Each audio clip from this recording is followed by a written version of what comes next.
Ladies and gentlemen, this is Winning Back America, an interview with Indiana Representative Jim Banks and leader Kevin McCarthy. Please welcome the chairman of the American Conservative Union, Matt Schlapp.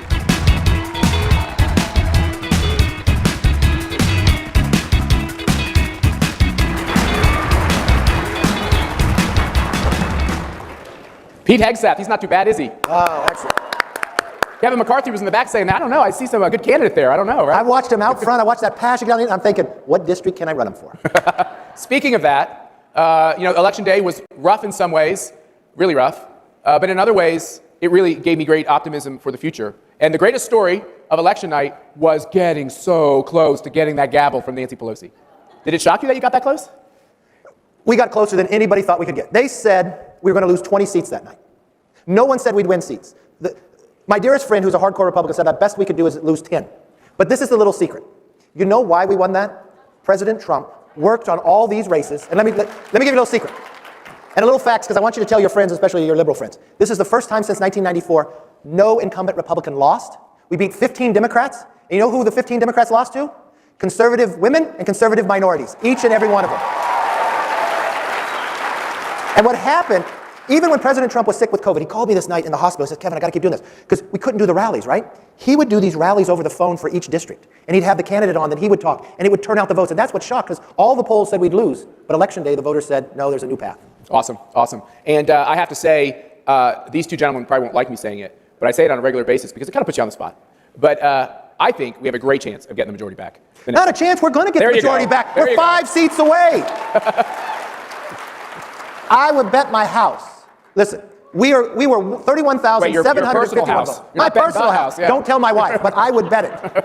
Listen, do you want to retire Nancy Pelosi? Oh, yeah. Do you want to end the socialism in this country? Win the House, 5 seats, the closest. This is the smallest majority the Democrats have had in 100 years.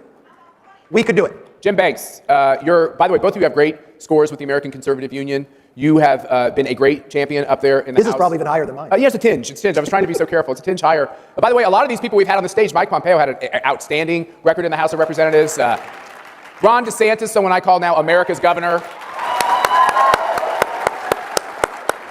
And I guess what I'm learning from that is when you see conservatives get put in positions of power, what you realize about the conservative philosophy when well executed, it just makes a lot of sense. What is wrong with these colleagues of yours on the other side of the aisle that I hear them talk and I'm like, where did they grow up? Like, where did they learn this stuff? Is it shocking to you? Yeah, you got to wonder, where do they come from in America where they don't like America like we do, right? That's what I love about coming to CPAC. I'm reminded every time I come to CPAC why we're the right party, why the Republican Party is on the right side of history. We hear a lot about the cancel culture these days and identity politics. Let me say, if you identify yourself as an American, you belong in the Republican Party. Yeah, that's right. Period. You know, I thought about, I chair this group called the American Conservative Union. I love the name. I love the name because the left thinks we're a union and they always invite us to their parties and then they find out we're not that kind of union. And then I love the fact, because I love the idea of being a conservative, but I don't know what your response is to this, but sometimes I think that like the conservative word isn't as important because we love America and it kind of stops there. You agree? Agree wholeheartedly. You'll define it. Jim is an amazing individual. This is the type of American you want. He runs the biggest conservative group in Congress, Republican Study Group. He's a veteran, served in the Navy in Afghanistan, and he serves his country today because he believes in the exceptionalism of America. And that's what defines the difference between the conservatives and the socialists. That's right. Yeah, I almost wonder if we could think about the way the press likes to say Republicans are fractured. Here's the truth, and you all know it, not all of you are Republicans in this crowd, is we're actually getting everybody who just doesn't like communism, socialism, and Marxism. Would you agree? That's totally true. Let me tell you, this week a poll came out. I'm going to brag on him a little bit because he just bragged on me. The most popular Republican figure in Congress today is Kevin McCarthy. Let me tell you who the least popular Republicans in the party are today. They're those few, very few, Matt. They're stittering out there, I just want you to know. There's very few Republicans. The least popular in our party are the ones who want to erase Donald Trump and Donald Trump supporters from our party. No, let me tell you, if that happens, we won't win back the majority in 2022. We definitely won't win back the White House in 2024 if we erase Donald Trump. But you have a leader right here. I'm the conservative leader. And you and I both know, Matt, and for decades, the conservative leader fights with the Republican leader. Not anymore, because Kevin McCarthy is the right leader for the right time to win back the majority. He's going to be the best Speaker of the House we've had in a generation. Good guy. Kevin would like you to keep talking. Yeah, I'll give you the rest of the, I yield the rest of the time. I didn't come here to suck up to Kevin McCarthy because I tell him the truth at times too. Yes. Let me tell you the truth. It is great to be in Florida where you guys are normal, you're open, I don't have to wear a mask anymore. That's so much better than California. Did you guys like it when Kevin McCarthy said it was the right thing for Donald Trump to be at CPAC? I don't know what your response is to that. And we're getting closer. The other thing we were just talking about backstage is, and we talked about this with Ambassador Lighthizer and with Senator, oh my God, it's escaping me. The new senator from Tennessee? Come on, help me. Bill Hagerty, a great man. Oh, I got a lot on my mind, folks. There's a lot going on. What we were talking about is the fact that this new Republican Party, this new coalition is what I really call it. We're the ones focused on the working man and woman, the forgotten men and women. Corporate America's so woke, and we're focused on the actual workers. That's exactly true. There's a new poll that came out, and it literally says the Republican Party grew with the blue-collar worker because it was a forgotten man and woman that Donald Trump listened to the voice that no one else would listen to. And we're never going to forget those people. And that's what we're focused on. Look what happened this morning at 2 a.m. Nancy Pelosi put about a $2 trillion bill in. There was a vote on the floor. She put a tunnel in Silicon Valley that has nothing to do with COVID into the bill.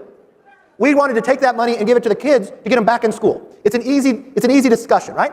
We want people back to work, back to school, back to health. Pelosi wants to put more tunnels, more waste, and the Democrats voted for it. It's a clear place. Who's standing for the American public and who's standing for corporations? It's the Republican Party today, and it's what we're going to be tomorrow and in the future, and that's why America's going to be stronger, because we'll put America first. Yeah, Matt, that's exactly true. Donald Trump taught us many things. More than anything else, he made the Republican Party the party of the working class for the first time since Reagan. He changed the political paradigm. The Democrat Party today is the party of multinational corporations, of big business, of Wall Street, of Silicon Valley. China. And they're the pro-China party, putting American workers last for the interests of our greatest adversary and Wall Street interests ahead of the interest of working class, working men and women in this country. I grew up, my dad is a retired factory worker. He made axles all of his life. He identified as a Democrat for most of his life. He didn't like a lot of the Republican leaders until Donald Trump. He was for Donald Trump. We have to keep voters like my dad in the fray. And under Kevin McCarthy's leadership, under my leadership, we're going to continue to be the party of the working class for a long time to come. So there's something really true out there. I don't care if you're conservative, liberal, or what else. I do not know what the Chinese party and government has on the Democrats, but it is so powerful. It is so powerful. It is scary. They put Eric Swalwell on the Intel committee. I've been in a briefing, just myself and Nancy Pelosi. Anyone that's ever heard that briefing would not have him on that committee and would question, would even keep him in Congress. But that's what's happening in the Democratic Party. What's the first thing that Joe Biden does?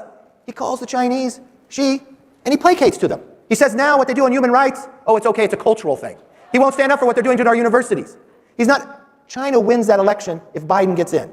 That's the problem what happened. And I don't know what they have on the Democratic Party, but it's powerful. And we need people like Jim Banks, that was part of the China task force, that has a plan to actually stand up to them so the next century is the American century. It was a great video. Good work.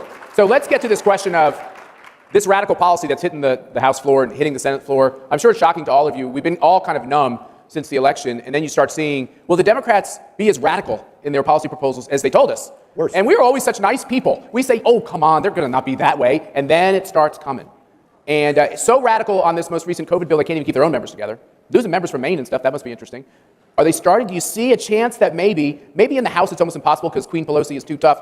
She keeps them together. But if you can make the rhetorical points in the House, maybe there's a couple senators who realize that being a socialist isn't so good at the ballot box. The only bipartisan vote last night was against that COVID bill. That's right. Less than 9% of it had anything to do with COVID. It was all a waste. But what else is happening here is, when you put a bill out, you'll see the HR number. They reserve the HR 1 for the most important bill. You know what the Democrats have? HR 1 is to take over our entire election system. What they've done is changed the rules in Congress that have never been changed before to take away the right of the minority to even have an amendment because they're afraid of our idea. Jim Banks is fighting this with the Republican Study Group. You're the very first one that came out against that election. And we have a bill. The Republican Study Committee introduced a bill, the Save Democracy Act. I hope you'll take a look at it. Almost half of the American people today don't trust our elections after the fiasco for good reason. That happened in November. And we're trying to restore. We have a moral duty as Republicans to restore trust in our election system. Let me tell you, HR 1 would do the opposite, and that's what the Democrats are going to ram through the House next week. And if I could give, and I'm sure you both would agree, if I could give you one charge in leaving CPAC, it would be do all you can to any member that we have any influence over to explain to them that it's unacceptable to have this unconstitutional power grab on elections, so that what we saw this election will be what you will see every single election. And we have to fight it. Now, in order to fight it, we got to pick up more seats. We started talking about politics. Let's end this conversation by talking about politics. I stand corrected. It's not if we get the majority. It's when we get the majority.